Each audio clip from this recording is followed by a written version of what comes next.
Bonsoir à toutes et à tous, bienvenue dans cette première grande édition de la mi-journée. Les titres de l'actualité. Grand Conakry, but-image des voiries urbaines. Les travaux se poursuivent à Yataya Plateau et Foula Madina. Plus de 9 km sont en construction. L'entreprise en charge annonce la fin des travaux avant les grandes pluies. Et puis, métier du numérique, Conakry va abriter du 11 au 13 février prochain la foire technologique de Guinée d'Afrique. Cette première se veut une grandiose en termes de mobilisation, mais avant, face à la presse, les initiateurs annoncent les couleurs de l'événement.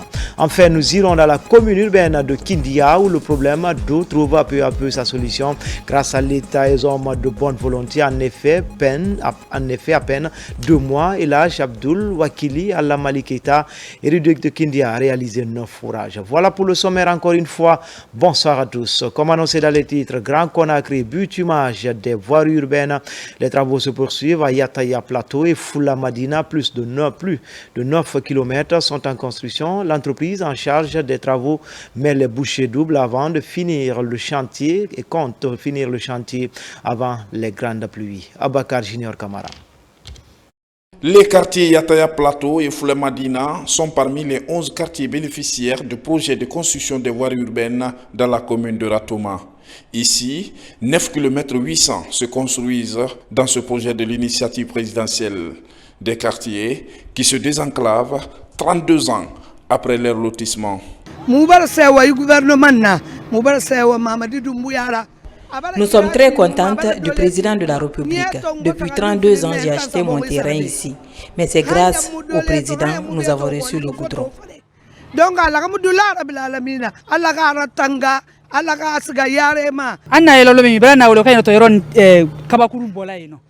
Merci au président, que Dieu le protège, afin de poursuivre tout ce qu'il est en train de faire pour notre pays. Véritable course contre la montre pour Gicopress BTP qui exécute ces travaux. L'objectif est de finir les 36 km de la commune avant les grandes pluies. Spécifiquement dans la zone de Yataya, j'ai en charge à réaliser 9 km. Sur les 9 km, moi j'ai réalisé déjà les 4 km déjà bitumés et 3 km dont la couche de fondation et la base est en cours d'exécution. Le lotissement et le respect du schéma directeur constituent des éléments essentiels pour la construction d'une bonne route, ce qui interpelle les citoyens à libérer les emprises. Les autres lignes dont nous avons la charge, je crois bien il y a beaucoup d'encombrements, mais précisément à Yataya, je n'ai pas rencontré d'encombrement. C'est dû au lotissement antérieur que l'État a réussi à faire et que la population aussi a suivi les délimitations. Sinon, la dimension, ça dépend réellement du lotissement antérieur. 214 km de voirie dans le Grand Conakry est une initiative du président de la République, le général Mamadi Doumbouya, financée intégralement par le budget national de développement. Nous vous l'annoncions depuis hier, la Cité des sciences et de l'innovation est en pleine mutation. Un projet futuriste piloté par le ministère de l'Enseignement supérieur. Cette initiative présidentielle nécessite une synergie d'action gouvernementale. Sous le chantier Alpha Bakarbari et Rose Paula Prissimou rencontrent les techniciens d'une infrastructure qui englobe plusieurs axes prioritaires de la gouvernance CNRD. Mounir Bari, Kandesila. La Cité des sciences et de l'innovation est un projet présidentiel de grande envergure qui nécessite une synergie d'action gouvernementale. En visite sur ces vastes chantiers en pleine extension et de modernisation, le ministre Alpha Bakarbari revient sur certains axes prioritaires de ces projets de grande envergure. Ce projet n'est pas celui du ministère de l'Enseignement supérieur, c'est le projet du gouvernement de la République de Guinée et qui vient en réponse à la problématique de la recherche et de l'innovation, qu'elle soit technologique ou d'une autre nature. Madame la ministre vient constater d'abord l'évolution des travaux d'infrastructure, mais aussi savoir quels sont les programmes qui sont développés dans l'animation de la cité. C'est un chantier qui avance à pas de géant et que le programme opérationnel qui doit être mis en œuvre ici est aussi en train de se développer en parallèle. Et vu qu'il s'agit d'innovation, de recherche, nous sommes des entités consommatrices de ces innovations et de ces recherches. Il est important de créer ces ponts d'interaction. La Cité des sciences et de l'innovation répond à toutes les commodités. Il s'agit par exemple du développement des solutions intégrantes, des technologies avancées, blockchain, intelligence artificielle, énergie verte ou encore l'autonomisation énergétique des ménages. Une partie majeure de la recherche et de l'innovation touche les technologies numériques qui sont à la base au fait de tout ce qui est transformation sociétale, économique et environnementale dans les différents pays. L'initiative est intégrée au programme Simandou 2040 à travers son volet éducation piloté par Simandou Academy, un projet majeur qui va déboucher sans nul doute à l'insertion des jeunes par le canal du développement de la science et de la technologie. À Kindia, une école bilingue est en expérimentation après le cycle primaire. Les élèves peuvent poursuivre en français au secondaire. Après 7 années de phase pratique, le résultat est satisfaisant, annonce le ministre de l'Enseignement préuniversitaire qui était récemment sur le terrain. Plus de détails avec Yaya Silla. L'alphabétisation en langue nationale dès la première année de l'école primaire est la vocation de cette école primaire de Kindia. Le résultat de cette première phase d'expérimentation est plus que probant quant à l'acquisition rapide de connaissances des vocabulaires par les enfants. C'est un projet du ministère de l'Enseignement préuniversitaire et de l'alphabétisation. Nous venons visiter un projet éducatif qui est en place depuis bientôt 7 ans, qui consiste à mettre en place des classes bilingues où les apprentissages au premier niveau se font en langue nationale et ensuite on termine avec le français. Et donc on est venu voir sur le terrain un peu comment cela évoluait puisque désormais nous avons des élèves qui sont en classe d'examen. Donc voir comment ce projet avance et qu'est-ce qu'il faut faire. C'est un projet qui nous tient à cœur parce qu'il allie modernisme, universalisme mais aussi tradition, culture et proximité avec notre patrimoine. Donc c'est vraiment ce qui nous motive à être là. L'enseignement en langue nationale à Guinée date de 1968 pendant la Première République. Aujourd'hui, ce programme est amélioré et relancé. Après la phase d'expérimentation, le projet est prêt à être lancé sur l'ensemble du territoire national. La forte recommandation, c'est de faire en sorte que, parce que nous avons fini la phase expérimentale, les résultats sont là. Il s'agit maintenant d'aller de l'avant en faisant une extension d'abord géographique dans la région de Kindia et linguistique pour les autres régions et les autres langues. Ce projet est accompagné par des partenaires techniques et financiers de l'AFD. Et ils se réjouissent déjà du résultat. On voit déjà des résultats assez enthousiasmants. Donc on espère qu'il pourra être étendu.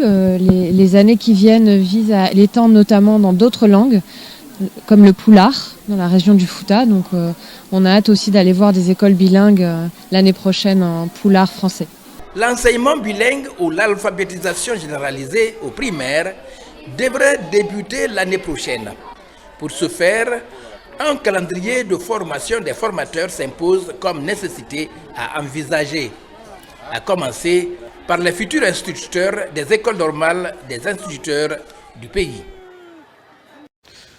Dans l'actualité également, métier du numérique, Conakry va abriter du 11 au 13 février prochain la foire technologique de Guinée d'Afrique. Cette première se veut un rendez-vous incontournable en termes de mobilisation des passionnés des NTIC et promoteurs des start-up. Mais avant, face à la presse, les initiateurs annoncent les couleurs de l'événement. Mamadi Terran Kamisoko. Elle s'annonce comme le plus grand événement du pays dédié au métier du numérique. La première édition de la foire technologique de Guinée compte réunir les esprits les plus brillants, les entreprises les plus innovantes et les passionnés de technologie pour découvrir et partager ensemble les nouvelles avancées du domaine. Connecter la Guinée vers un avenir numérique inclusif est le thème de ce rendez-vous. Cette foire réunira tous les acteurs du numérique, les startups, les entreprises numériques, les visiteurs et puis des business angels pour essayer vraiment de mettre en avant les innovations, les dernières innovations que nous avons développées en Guinée et dans la sous-région et en même temps permettre de faire une mise en relation entre ces investisseurs et ces exposants qui sont sur la foire afin d'accélérer l'innovation numérique de notre pays. En Guinée, de plus en plus de jeunes s'intéressent au métier du numérique. Pendant ces 3 jours d'événements, plusieurs activités sont prévues dans le but de favoriser l'investissement dans le numérique et de créer l'émulation entre start-up et créateurs de contenu. Les activités prévues, il y a des plénières de présentation des solutions technologiques avec des passages bien organisés pour chaque exposant. Et il y a des réunions d'affaires qui seront organisées entre les exposants et les investisseurs qu'on a pu mobiliser pour la foire.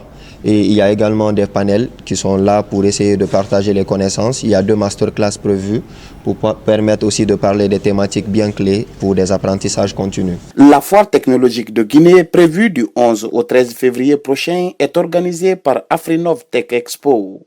Elle sera marquée également par des remises de prix à certains innovateurs. Espace santé, tout d'abord, le gouvernement renforce les capacités opérationnelles de l'hôpital préfectoral de Pita. Et l'eau d'équipement est mis à disposition pour soulager les patients admis dans cette structure sanitaire. Ce sont notamment 2 radios, un véritable offre de soulagement pour le personnel soignant ainsi que les autorités locales. Mamadou Patibalde, notre correspondant basé dans la région. Depuis l'arrivée du CNRD au pouvoir le 5 septembre 2021, l'hôpital de Pita est en profonde mutation. Grâce à la mise à disposition de nouveaux équipements par le ministère de la Santé, cet établissement hospitalier et de soins ne cesse d'enregistrer des performances considérables en matière de prise en charge des malades. Cet équipement va changer beaucoup le visage de l'hôpital parce que ça va augmenter le taux de fréquentation, ça va diminuer le taux de mortalité lié aux différentes complications, principalement chez les enfants, chez les femmes en grossesse. En plus du matériel de bureau et des matelas offerts par le ministère de la Santé, des parkings pour le personnel soignant et les visiteurs et un hangar pour les accompagnateurs ont été réalisés. Ces acquis ont favorisé une large augmentation du taux de fréquentation au sein de la structure. Ils vont changer de façon considérable les attentes de malades parce qu'à un moment donné, il fallait partir jusqu'à l'AB pour faire une radiographie. Ne serait-ce qu'un orteil, il fallait partir jusqu'à l'AB. Aujourd'hui, ils ont pensé à nous, Pita a eu 2 radios, donc on n'a plus besoin d'aller ailleurs. Avec la disponibilité des médicaments et consommables, un personnel soignant et la gratuité de la césarienne qualifiée, le taux de mortalité et de morbidité a connu une baisse sensible à Pita. Cela vient s'ajouter à d'autres actes déjà posés par son Excellence le Président de la République à travers son premier, le ministre de la Santé, pour aider dans son objectif vraiment d'améliorer l'état de santé de la population. D'autres chantiers se pointent à l'horizon, notamment l'aménagement de la rentrée de l'hôpital, le renforcement des capacités des agents et la pérennisation des acquis. Le cancer ou le destructeur des cellules, la maladie va crescendo. Tenez, 8000 nouveaux cas ont été notifiés en 2024 et plus grave, plus de la moitié des patients sont dépistés au stade 3 de la pathologie. Conséquence des complications et le traitement devient lourd. Une seule question maintenant, à quel niveau se situe la riposte du cancer en Guinée? Quelques éléments de réponse avec notre spécialiste maison, Hadia Toubari. Sans bruit, il fait des milliers de victimes, surprises pour la plupart par la maladie. Sous toutes ses formes, le cancer a touché en 2024 8700 personnes et plus de 6000 patients ont perdu la vie. Des patients diagnostiqués dans la plupart des cas à un stade avancé de la maladie. Ce taux élevé du cancer, nous pouvons la rattacher peut-être au manque de sensibilisation. Les gens ne sont pas du tout informés correctement sur la maladie et ils ne sont pas bien orientés. Le coût élevé de la mortalité peut être lié aussi au coût élevé de la prise en charge. L'accessibilité de traitement n'est pas à la portée de tous. En Guinée, l'unité de cancérologie de l'hôpital national d'Onka, unique service spécialisé, reçoit de nombreux patients. et une prise en charge anticancéreuse est proposée en fonction de l'évolution des cancers. Le premier point fort de la guérison du cancer, c'est le stade de la maladie. Lorsque le cancer est diagnostiqué à un stade précoce, on a la chance de guérir à plus de 95%. Et nous avons des spécialistes qui ont eu le courage de rentrer chez nous. Et toutes les étapes de la prise en charge du cancer actuellement sont réunies chez nous. À l'échelle nationale, la lutte contre le cancer ne reste pas sans défi. Le pays tarde encore à avoir son institut de cancer qui permet d'offrir une radiothérapie digne du nom aux patients. Comme défi, c'est la mise à disposition d'un institut de cancer. Pour certains cas, on est obligé d'évacuer nos patients.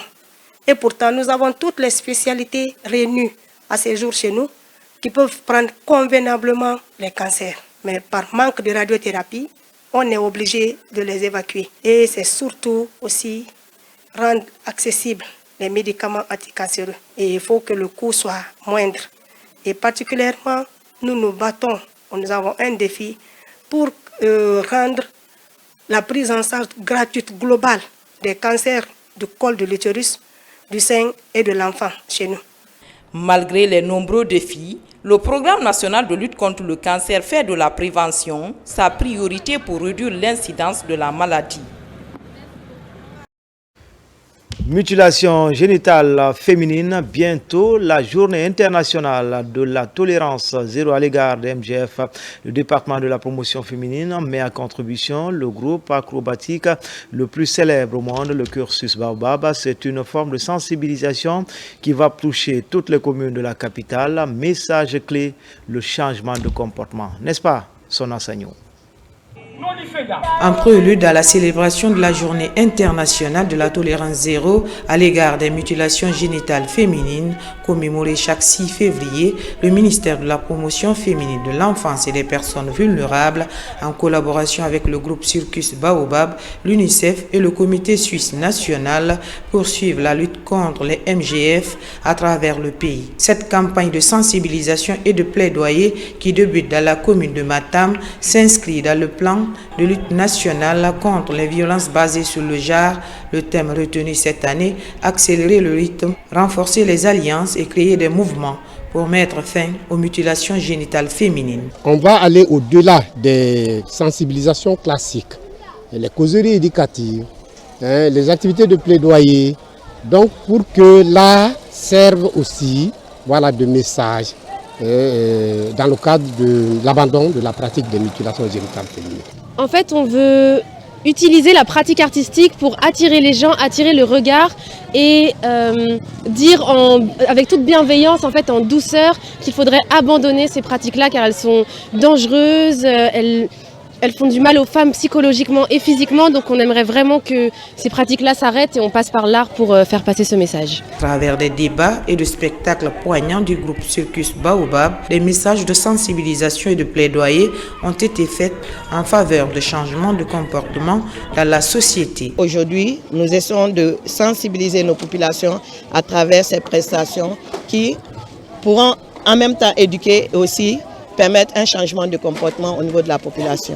J'inviterai toutes les femmes à dire stop aux mutilations génitales. L'excision de nos filles, de nos sœurs, de nos jeunes sœurs, ça cause beaucoup de problèmes dans notre société. Ancrée dans l'inégalité des genres, les MGF, la commémoration de cette journée reste et représente une opportunité de rappeler à l'opinion nationale et internationale les défis liés aux droits fondamentaux des filles et des femmes. Dans la commune urbaine de Kindia, le problème d'eau trouve peu à peu sa solution grâce à l'État et aux hommes de bonne volonté. En effet, à peine 2 mois, et l'âge Abdul Wakili Alamali Keita, érudit de Kindia, a réalisé 9 forages pour réduire les corvées liées à la quête de cette denrée vitale pour les ménages de Kanya. Explication, Nabi Kamara. L'érudit de Kindia continue ses œuvres de bienfaisance pour ses concitoyens. Dans la commune urbaine de Kindia, il vient de réaliser 2 forages, l'un pour le commissariat central et l'autre pour le quartier Kenende. Pour les bénéficiaires, le problème d'eau potable ne se pose plus dans leur localité. C'est une première que le commissariat central bénéficie un tel don de la part d'un citoyen de Kindia. Je voudrais vous rassurer que ce forage sera utilisé à bon escient par le personnel de la police et de la population environnante. Pendant des années, Kenende a dû faire face à des difficultés considérables pour accéder à cette ressource vitale. Les longues distances parcourues par nos femmes et nos enfants pour aller chercher de l'eau, tout cela appartient désormais au passé grâce à l'engagement et la générosité de notre bienfaiteur Elhaj Abdul Wakil Al-Mali Keita. L'érudit Elhaj Abdul Wakil Al-Mali Keita en matière d'approvisionnement en eau potable n'en est pas à sa première expérience. Toujours à Kindia, les localités Wani, Bokaria Centre, Boton, Yewole et Fissa Hôpital ont été les premiers bénéficiaires. Le président de la République a libéralisé les initiatives. C'est pour cela qu'aujourd'hui, nous avons un digne fils de Kindia, du nom de Wakili Keita, qui est en train de faire des choses sérieuses à Kindia. C'est Dieu qui va le payer. Nous, population, on ne peut pas le payer. Si Kindia bénéficie aujourd'hui d'un tel fils, nous devons le remercier. A signaler que les deux forages qui viennent d'être inaugurés au commissariat central et à Kenende complètent à 9 le nombre de forages réalisés par Elhaj Abdul Wakil Al-Mali Keita dans la préfecture de Kindia en 2025. Lutte contre le grand banditisme et la drogue, des unités constituées de la police nationale poursuivent les opérations de ratissage dans plusieurs quartiers de la banlieue de Conakry. À la suite de ces interventions, le commissariat central de Kapororaï a mis le grappin sur une dizaine de délinquants dans les zones de Kipé, Demudoula et certains secteurs de Kaporo. Voyons tout cela avec le colonel Morikaba, correspondant de la police nationale. Assurer la sécurité des personnes et de leurs biens passe nécessairement par l'assainissement des lieux de prédilection des bandits. C'est dans cette optique qu'une équipe mixte de la police nationale, appuyée par le commissariat central de Nongo, a procédé au démantèlement de plusieurs zones identifiées comme criminogènes dans la commune de Lambaye. L'opération a permis d'interpeller 18 individus en possession d'une importante quantité de chanvre indien et d'armes blanches, selon les enquêteurs. Cette opération a permis d'appréhender 18 présumés délinquants, dont 2 femmes, dans plusieurs endroits de la commune, préalablement ciblés et réputés comme zones criminogènes.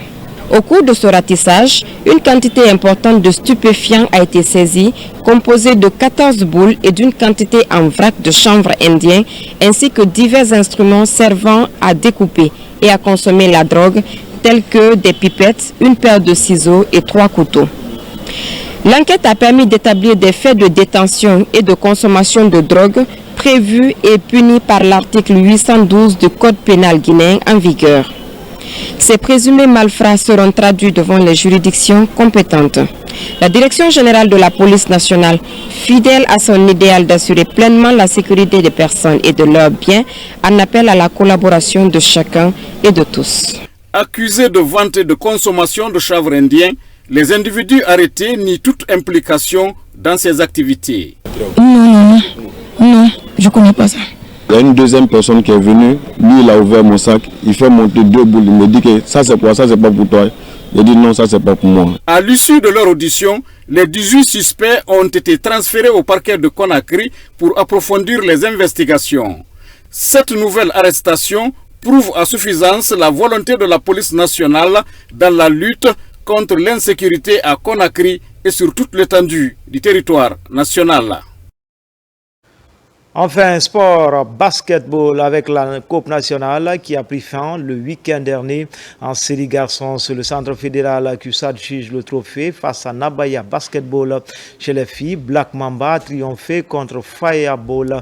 L'occasion pour la Fegi Basket de relancer la pratique de la balle orange dans les 8 ligues du pays. Abdoulaye Diallo, Mangamori Kamara. Les clubs de la Ligue de Conakry ont montré la différence de niveau face à ceux de l'intérieur du pays. Une différence illustrée avec les affiches des 2 finales 100% de la capitale. En série filles, Black Mamba dispose de Fireball 76 à 53 Et chez les garçons, le Centre fédéral de Guinée dicte sa loi à Nabaya Basket Club, 75 à 46. On s'est battu, on s'est donné à fond. Donc on a vraiment mérité ce trophée. Donc je suis fière de nous. L'équipe adverse aussi, elles se sont battues. C'était pas mal. Je crois qu'elles reviendront plus fortes prochainement. Cette coupe nationale de basketball est le premier fruit du démarrage des activités de la nouvelle équipe fédérale. Elle a réuni la famille de la balle au panier dans un palais des sports qui renoue avec l'ambiance colorée des grands chocs de basketball. Un coup d'essai qui aura été un coup de maître. C'est un résultat vraiment satisfaisant. Toutes les ligues ont su vraiment s'exprimer par rapport à leur capacité, qu'elles soient physiques, techniques et tactiques. L'occupation saine de la jeunesse passe par les événements sportifs. Pour tirer profit des talents, le sport scolaire est fondamental. Nous sommes en train de travailler en étroite collaboration avec le service des sports scolaires, le ministère de la Jeunesse, pour pouvoir faire revivre les championnats interscolaires. Qu'on comprenne que ce sport est fait par des personnes qui vont à l'école, qui ont une bonne éducation, qui travaillent et qui sont capables de voir des activités associatives avec beaucoup de réussite. Et nous avons tiré beaucoup de leçons. Les ligues de l'intérieur, vous avez constaté, ça démontre que plus de 10 ans, il n'y a rien qui a été fait. Et malgré tout, ils ont tenu à participer. L'écart était très grand. Donc ça nous montre qu'il faut travailler toute l'année 2025 pour le développement du sport à l'intérieur du pays. Pendant ce rendez-vous de basketball, le public a découvert des jeunes qui ont marqué des esprits. Lui, Désiré Souma du Centre fédéral et Fatma Tayari Souma de Black Mamba sont désignés MVP de la compétition. Youssouf Milimono de Mamou est la révélation du tournoi. C'était tout pour les infos. Je vous retrouve à 17 h pour une nouvelle page d'information. Mais en attendant, restez toujours connectés sur le www.rtgguinée.info. À tout à l'heure, Inch'Allah.